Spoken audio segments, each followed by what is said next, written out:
പറയുകയാണ്, ഞാൻ നിന്നോട് പറയുന്നു, നിന്റെ പിതൃഭവനത്തെയും ബന്ധുക്കളെയും വിട്ട് ഞാൻ പറയുന്ന സ്ഥലത്തേക്ക് നീ പോകണം. അവിടെ വെച്ച് ഞാൻ നിന്നെ അനുഗ്രഹിക്കും. നിന്റെ പേര് ഞാൻ മഹനീയമാക്കും. നീ അനുഗ്രഹിക്കുന്നവരെ ഞാനും അനുഗ്രഹിക്കും. നീ ശപിക്കുന്നവരെ ഞാനും ശപിക്കും. ഭൂമുഖത്തുള്ള സകലരും നിന്നയുടെ അനുഗ്രഹമായിട്ട് മാറും. നീ ഒരു അനുഗ്രഹമാണ്. അബ്രഹാത്തെ പോലെയും ജോബിനെ പോലെയും നമ്മൾ ദൈവത്തെ അനുസരിക്കുകയും ആരാധിക്കുകയും ദൈവത്തിന്റെ മുമ്പിൽ നിഷ്കളങ്കതയോടെ, വിശുദ്ധിയോടെ, സത്യസന്ധതയോടെ ജീവിക്കാൻ നമ്മൾ തയ്യാറായ ആരെങ്കിലും കർത്താവിന് വേണ്ടി ഹൃദയം തുറന്നാൽ, എന്ന് വെച്ചാൽ പാപം മാറ്റിയാൽ, എളിമപ്പെടാൻ തീരുമാനിച്ചാൽ, അഹന്തയും അഹങ്കാരം ഉപേക്ഷിച്ചാൽ, ദൈവത്തിന്റെ മുമ്പിൽ നല്ലൊരു വ്യക്തിയാകാൻ തീരുമാനിച്ചാൽ, ഒരു അനുഗ്രഹമാകാൻ തീരുമാനിച്ചാൽ, നിന്റെ കഷ്ടതകളിൽ ദൈവം ഇടപെടും. നിന്റെ കണ്ണുനീരിന്റെ കാരണങ്ങളിൽ കർത്താവ് ഇടപെടും. നിന്റെ തകർച്ചയുടെ വിഷയങ്ങളിൽ കർത്താവ് ഇടപെടും. ഇന്ന് ചില വിഷയങ്ങളെ ഓർത്ത്, ചില പ്രതിസന്ധികളെ ഓർത്ത്, ചില രോഗങ്ങളെ ഓർത്ത്, ചില ഭാരങ്ങളെ ഓർത്ത് നമ്മൾ വേദനിച്ചിരിക്കുന്നതിന്റെ കാരണം, എത്ര പ്രാർത്ഥിച്ചിട്ടും ഇതിനകത്തൊരു മാറ്റം വരാത്തതിന്റെ കാരണം നമ്മുടെ ദൈവത്തിന്റെ കുഴപ്പമല്ല, നമ്മുടെ പ്രാർത്ഥനയുടെ തീക്ഷണത കുഴപ്പമല്ല, ഈ ദിവസത്തിന്റെ കുഴപ്പമല്ല, ഈ സാഹചര്യത്തിന്റെ കുഴപ്പമല്ല. പിന്നെയോ നമ്മുടെ ആത്മാവിലുള്ള പാപത്തിന്റെ കുഴപ്പം.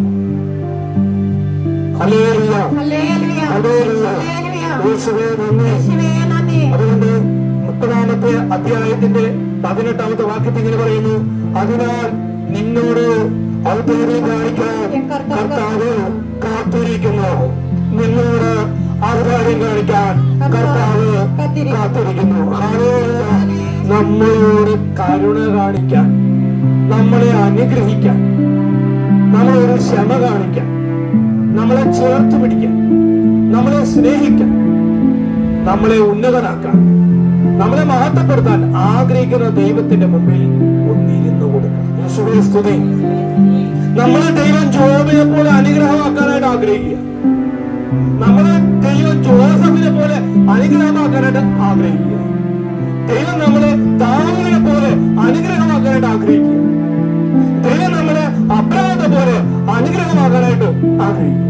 ദൈവത്തിന് സ്വീകാര്യമായ, ദൈവത്തിന്റെ നാമത്തെ കളങ്കപ്പെടുത്താത്ത ഒരു ജീവിത രീതിയിൽ നീ അപ്രകാരം മാറിക്കഴിയുമ്പോൾ ദൈവത്തിന്റെ അനുഗ്രഹം നദി പോലെ നിന്റെ കുടുംബത്തിൽ, നീ എന്ന വ്യക്തിയിൽ ഒഴുകി വരും.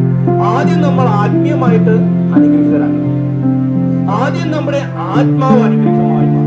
കർത്താവിൽ പൂർണ്ണമായി വിശ്വസിച്ചിട്ട് തീരുമാനമെടുക്കുന്നു, ഞാനൊരു അനുഗ്രഹമായി മാറി.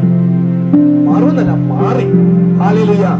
ഞാൻ പാപം ഉപേക്ഷിച്ചു, ഞാൻ അനുദമിച്ചു, ഞാൻ ദൈവത്തിന് സ്വീകാര്യനായ ഒരു വ്യക്തിയായി മാറുന്നത് പോലെ നിന്ദനത്തിന് പകരം നിന്ദനവും പരിഹാസത്തിന് പകരം പരിഹാസവും നിങ്ങൾ തിരിച്ചു കൊടുക്കരുത്. ഹല്ലേലൂയ.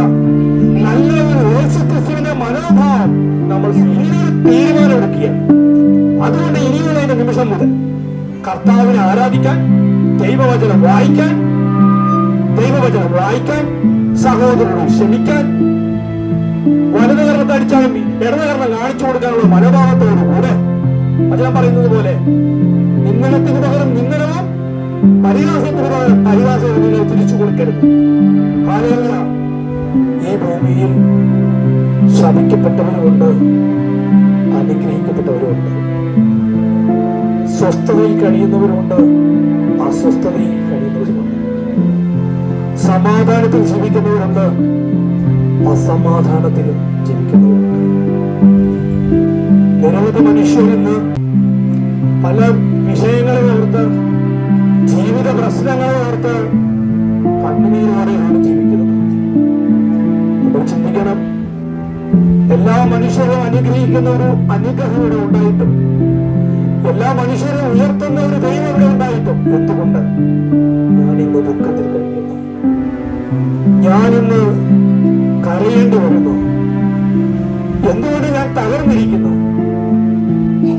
അതിന്റെ കാരണം ദൈവത്തിന്റെ മുമ്പിൽ തിരുത്തേണ്ടതും തിരുത്താതെ ഉപേക്ഷിക്കേണ്ടത് ഉപേക്ഷിക്കാതെ, കളയേണ്ടത് കളയാതെ, കപടതയോടെ ദുഷ്ടതയോടെ ദൈവത്തിന്റെ നാമം കളങ്കപ്പെടുത്തിയതിന്റെ പേരിൽ ഒരുപക്ഷെ നമ്മൾ ഇന്ന് കരയേണ്ടി വന്നവരാകാം, തകർന്നിരിക്കുന്നവരാകാം, വേർതിരിക്കുന്നവരാകാം.